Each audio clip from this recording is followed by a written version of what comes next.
Hi everybody, this is Karak with Angry Centaur Gaming. Remember that crappy DM you had in 8th grade where he thought role-playing was spelled R-O-L-L, which meant every 5 feet you traveled he'd roll some arcane dice and then smile as your party members were destroyed in front of you, their faces melted off, traps springing, flinging your carefully planned party into the maws of death? 5 hours of making characters burned in 10 seconds, you begin naming your characters Fighter Number 1 and Wizard Dose. Well, welcome to Darkest Dungeon, a digital version of just that, but even cooler. The devs have decided that adding mental health attributes to the characters is going to bring even more fun. So watch as your heroes bleed poison blood onto the ground. You also find out that he has lockjaw and only burns off his stress by humping whores in what can only be described as the nastiest, most loathsome little village healing center you have ever seen. Welcome to Darkest Dungeon, a roguelike game from the developers at Red Hook Studios and available on Steam February 3rd. This game is early access on that date, but if you put a price on something, you have to stand up and expect people to say if it's worth it. And that's why we're here today. Remember, this review is caffeinated, so that means information at a steady stream, surely to suffocate your senses. Graphics are up first. Darkest Dungeon has chosen the two-dimensional viewpoint and flooded that with gothic, half Warhammer role-playing game, half dirty European fantasy flavor. Actually, now that I think about it, that's pretty much the exact same thing. All the classes are outfitted with unique looks, and though none of them are that original, they solidify the atmosphere very well with insanely cool-looking weapons and some enemies that are right out of the nightmares that you had when you were a kid. Animation is lean, as in super lean, with a basic standing animation and attack animations that can range from not much more than a two-dimensional image flashing across a screen to a status effect flinging across the gap between friend and foe like a deflated pigskin. They look good for what they do and usually inform the player as to what is occurring and if the attack has a special effect attributed to it.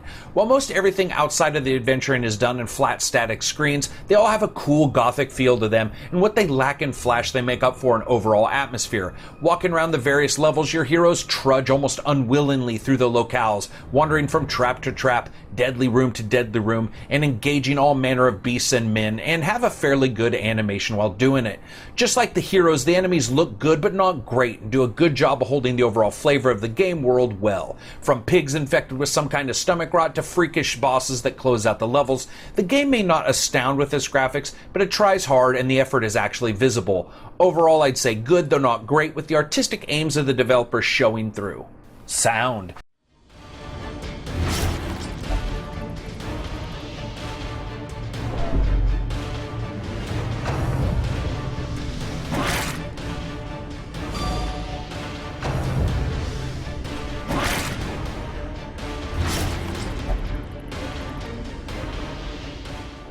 Sound is excellent with the ring of swords, the slam of maces, and the crackle of spells all played out well. If anything, I'd say I would have loved some more ambient sounds as you explored, since exploring is so lean already in the game. That would have done an excellent job in solidifying the atmosphere just a little bit more, but I really can't complain too much. What's there is good and does its job to inform the gamer as to what is occurring at any one particular time. Music.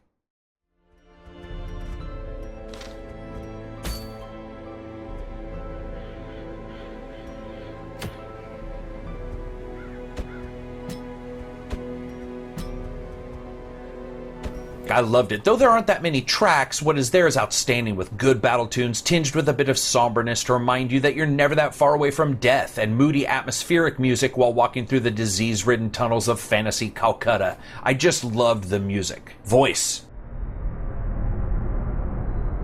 Ruin has come to our family. You remember our venerable house? Opulent and imperial, gazing proudly from its stoic perch above the moor. Confidence surges as the enemy crumbles.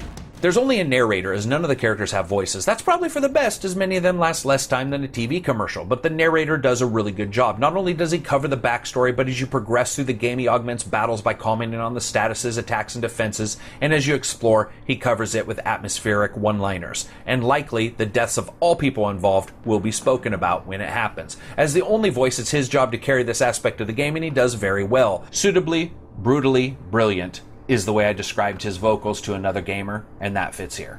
Gameplay. As with all roguelike games, your job is to go out, adventure, and die. Yep, that's about it. As you continue to play, the hope is that you'll live a little longer before you die. But this isn't about raising a hero from the loins of a barbarian woman and conquering the world with his swinging sword. This is about an endless line of heroes ready to face the meat grinder with the dogged relentlessness of old age, erectile dysfunction, and swelling prostates. You play the relative of a man who wrote a letter telling you that he went into the basement of his family's home and dug around, and lo and behold, he found a gate to a bad place. It's never a good place. You never see a game where someone's digging and oh shit, lo and behold, it's Playboy Mansion land. Ignoring good decision making, you come back to the family home, raise up a little village, and start hiring adventurers to clean out the randomly created dungeons. Basically, the game breaks down to you walking left to right and occasionally meeting up with items to search through or monsters to fight. Fights start with a check to see if either side's surprised, and then you go at it, using skills and weapons to whittle away your enemy. You can also move to different fighting positions within the warrior's line, allowing for different moves to be used, and position means a great deal here, as sometimes particular positions can leave a very powerful character unable to do anything at all.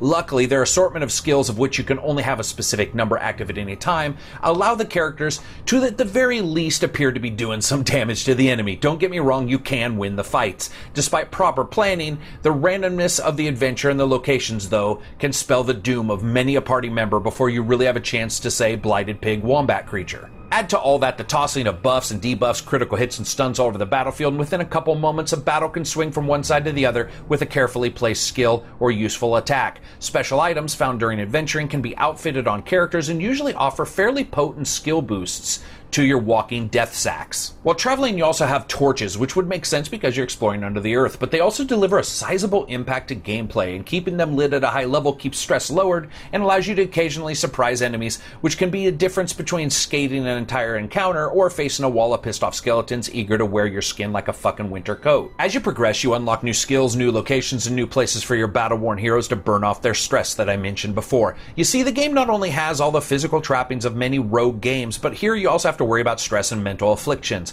Stress boils up in people who go down into the depths of dungeons and fight all manner of insane boil-ridden creatures. That makes sense. So damn near everything you do causes stress. In fact, for warriors, these guys handle fighting like Bill O'Reilly handles losing an argument, with stuttering tantrums and basically mentally falling apart like a goddamn Jenga puzzle. Let me break it down for you. I had a jester who was depressive but focused and gave little stress-reducing speeches from time to time, but was riddled with, of all things, lockjaw. I bet his speeches were a thing of wonder. I had a warrior who was lazy, a masochist who always seemed to refuse healing, and also had quite the thing for the ladies. I had a highwayman who was a nocturnal but night-blind warrior, had lazy eye, and was riddled and rabid. I lastly had a healer who could calm down folks while camping, hated humans, but also had uncontrollable shits. And those were just a couple of the starting characters, let alone the addled, shaking, muddle-minded masses I sent into the dungeons later in the game. You know, really, the mental stress within the game is actually a hilarious addition to the roguelike gameplay that you would normally expect, and I loved it. Sure, it made no sense whatsoever many times, and I ended up laughing at the game more times than with it, but goddamn, watching your heroes fall apart mid-battle because someone just starts shitting themselves was right up there with the aliens. I don't know if you've been keeping up on current events, but we just got our asses kicked moment. Every time one freaked out, he would freak the other ones out, and it became like a conga line of despair. And of course, that doesn't negate the other normal afflictions and damages that these games always have, like fire, poisoning, bleeding, and tomb blight. And those are just some of the fun things your heroes can face in the dungeons. When you return to the town, you can do a laundry list of things depending on the locations that you've unlocked. You can reduce stress by gambling, cavorting with ladies of the night, praying, and even beating yourself up. In town, you can also upgrade skills and weapons and gather more adventures to head back out into the night. And if you have the money, you can even remove afflictions like hemophilia and rabid. But I mean, who would really want to, right? As with all rogue games, they're judged on the ability to keep new content coming, keep heroes dying, and balancing all that with fun gameplay and team dynamics, or solo dynamics, depending on the game. That, in the end, brings us to fun factor. Honestly, the game's damn fun. Not no, I want to play it for many hours and hours kind of way, but more like a mobile platform title where I can spend maybe 30 to 45 minutes with it and then come back at a later time. The new mental status effects are interesting and lead to some hilarious combinations and effects, and there are enough hero and enemy types to keep me interested in how best to set up my party. Darkest Dungeon also has some other unique factors like keeping your torches lit and stress, both of which add even more strategy to a game that's actually already somewhat heavily laced with it. I found myself always diving into the skills, firing adventurers who'd gone bad shit insane or had too many negative quirks, and hiring fresh-faced but somewhat mentally sane adventurers only to watch them get mulched up quicker than shit when they entered a dungeon. It's great fun, and as with games like this, once you get over the fact that no one lives forever or even for very long, the game really becomes good enjoyment. Consider yourself a talent scout where the industry you're scouting for is actually not an industry at all, it's just death. So what does Darkest Dungeon do right? The atmosphere. Its aesthetic is great. Artistically, graphically, I really liked it. Music. You know, I wish there was more, but what they have there is phenomenal. I love the music. And the stress mechanic, though some people may balk at it and dislike it because it feels like it's just one more thing that's out of your control, overall, I liked it. I felt that it worked out. And the narration of effects. The narrator does a really good job making you feel solidified within the game, does a good job making you feel connected to characters that don't have their own voices. Now, what does Darkest Dungeon do wrong? You know, in all honesty, it's not done. Currently, you can't actually get to the end dungeon, to the Darkest Dungeon, and there isn't word when that will be, but the game is easily accessible right now. There's a ton within it, and for an alpha, it was fairly bug-free and had a ton of content. So though you can't actually win it, many rogue games in the end aren't really about winning anyway. So that's something that you're going to have to judge on your own, but I wanted it in here in this review. So as you guys know, I rate games on a buy, wait for a sale, rent, or never talk about it again rating scale. After playing many hours, looking through what you get, and weighing the fact that the game isn't complete, I still actually rated this game as a buy. If you want a game over screen, this alpha isn't for you.